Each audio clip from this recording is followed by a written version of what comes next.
what is online marketing and what is the best way to do it? Despite the fact that online marketing has been around for like 15 years now, it's still pretty hard to find proper answers to those questions, isn't it? Some people will tell you that online marketing is just about having a nice website. And these days, such websites also need to be responsive. In other words, optimized for mobile devices. Other people will claim that what you really need is SEO, search engine optimization, a set of techniques that can help your website to get better results in major search engines.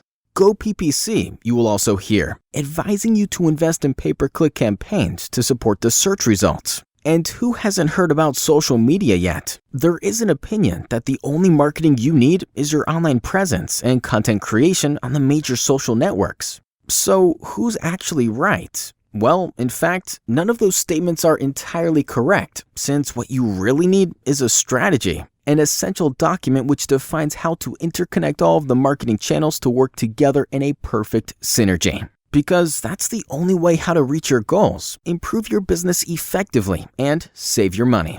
And who can help you with that? Well, we can.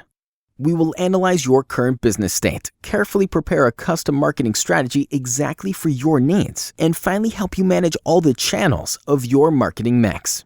So stop wasting your money on bad decisions. Contact us and let us help you today.